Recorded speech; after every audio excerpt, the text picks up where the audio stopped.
प्रदेश में मुख्यमंत्री योगी आदित्यनाथ की सरकार बनी थी तो खुले मंच पर योगी आदित्यनाथ ने कहा था कि गुंडे माफिया या तो अपराध छोड़ दे या तो प्रदेश छोड़ दे, नहीं तो उनके लिए एक ही जगह है जहां कोई शायद जाना नहीं चाहता है। लेकिन इस बयान पर गुंडे माफिया खुलेआम चुनौती दे रहे हैं। वहीं कानपुर देहात से खबर है, जहां बीते 24 अक्टूबर को मंगलपुर थाना क्षेत्र के झिझक कस्बे में बेखौफ दबंगों ने पेट्रोल डलवाने को लेकर जमकर मारपीट व तोड़फोड़ की थी। पुलिस की कार्यशैली पर अखिल भारतीय वैश्य एकता परिषद के राष्ट्रीय अध्यक्ष डॉक्टर सुमंत गुप्ता ने सवाल खड़े किए। आरोपियों के खिलाफ सख्त कार्रवाई किए जाने की मांग की। वहीं इस मामले में कन्नौज लोकसभा के सांसद सुब्रत पाठक भी आ गए। उन्होंने पेट्रोल पंप मालिक राजेश गुप्ता को आश्वासन देते हुए कहा कि अपराधी बख्शे नहीं जाएंगे, उनके खिलाफ गैंगस्टर की कार्रवाई की जाएगी। पेट्रोल पंप मारपीट मामला तूल पकड़ता जा रहा है। इस मामले में कन्नौज लोकसभा के सांसद सुब्रत पाठक भी आ गए हैं। उन्होंने झिझक कस्बे के पेट्रोल पंप पर हुई मारपीट को लेकर कहा कि समाजवादी पार्टी के राष्ट्रीय अध्यक्ष और पूर्व मुख्यमंत्री अखिलेश यादव ने कहा कि मैं उत्तर प्रदेश में आ रहा हूं, जिसको लेकर गुंडे माफिया बेखौफ हो चुके हैं, लेकिन उनको शायद ये पता नहीं है कि सरकार भाजपा की है। गुंडे माफियाओं को किसी भी तरह से बख्शा नहीं जाएगा। बीते 24 अक्टूबर को झिझक कस्बे के भोला नगर स्थित राजेश फिलिंग स्टेशन पर पेट्रोल डलवाने को लेकर जमकर मारपीट व तोड़फोड़ हुई थी, जिसकी तस्वीरें सीसीटीवी कैमरे में कैद हो गई थी। पेट्रोल पंप मालिक राजेश गुप्ता की तहरीर पर बेखौफ दबंगों के खिलाफ मुकदमा दर्ज हो गया। पुलिस ने 2 आरोपियों को गिरफ्तार भी कर लिया, वहीं अन्य अभी भी फरार चल रहे हैं। इस संबंध में कन्नौज लोकसभा के सांसद सुब्रत पाठक बोले, जल्द आरोपियों की गिरफ्तारी होगी और उनको जेल भेजा जाएगा।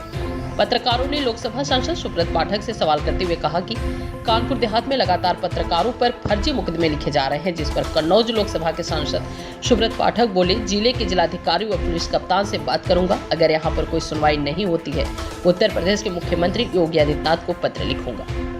कानपुर देहात से संवाददाता सागर भारती की खास रिपोर्ट।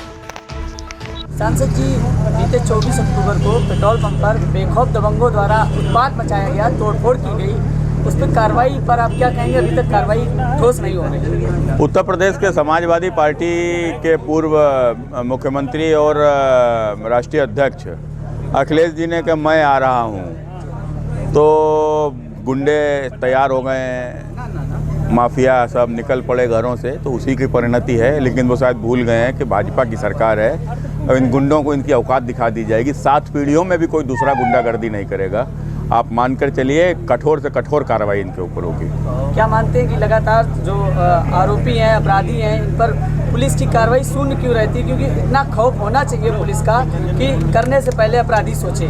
देखो, अब जिस प्रकार से जो भी है, कुल मिलाकर जिसने भी ये घटना की है वो जेल भेज दिए गए हैं और बाकी शेष जो लोग हैं वो भी जेल शीघ्र पकड़ के जेल भेज दिए जाएंगे।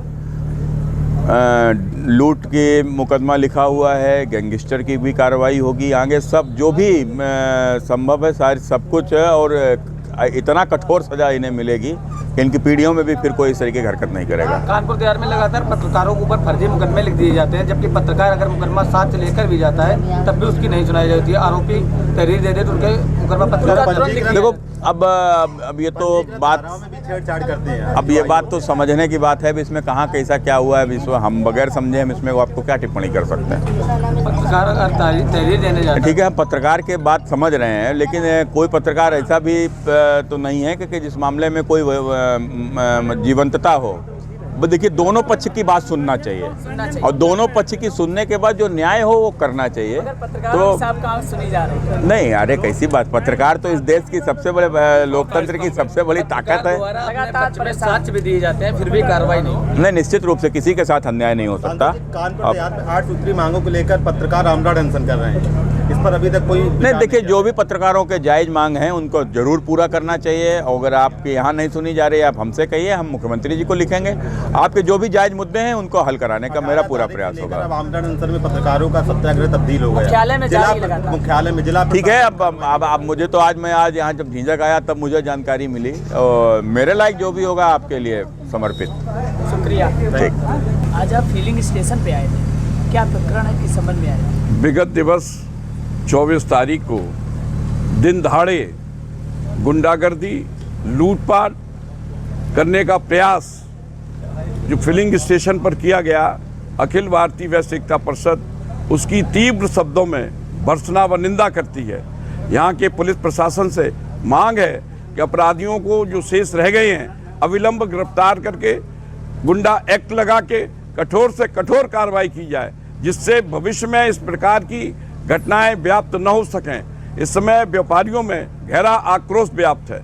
व्यापारी अपने को असुरक्षित महसूस कर रहा है कि दिन दहाड़े इस प्रकार से पेट्रोल पंप पर घटना घटित हो सकती है, तो किसी भी व्यापारी के साथ कभी भी कहीं भी ये अपराधी घटना कर सकते हैं। इस आक्रोश में वैश्य समाज ने आज तय किया है, व्यापारी समाज ने आज निर्णय लिया है कि आगामी 29 तारीख को दिन शुक्रवार सायंकाल 5 बजे व्यापारियों की एक विशाल जनसभा आयोजित की जाएगी, जिसमें मांग की जाएगी कि व्यापारियों को सुरक्षा प्रदान की जाए, क्योंकि आने वाले समय में धनतेरस और दीपावली जैसे बड़े पर्व आ रहे हैं और व्यापारी अपने को असुरक्षित महसूस कर रहा है। यहाँ के पुलिस प्रशासन से मांग है कि शहर में गश्त लगाने की व्यवस्था की जाए।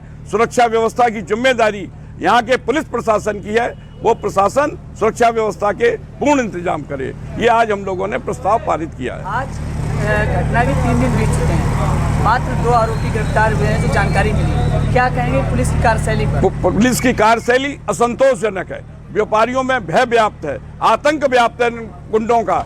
गुंडे सब जानते हैं कि कौन है, लेकिन पुलिस उन पर हाथ नहीं डाल पा रही है। इसीलिए 29 तारीख को विशाल जनसभा, विशाल आक्रोश रैली,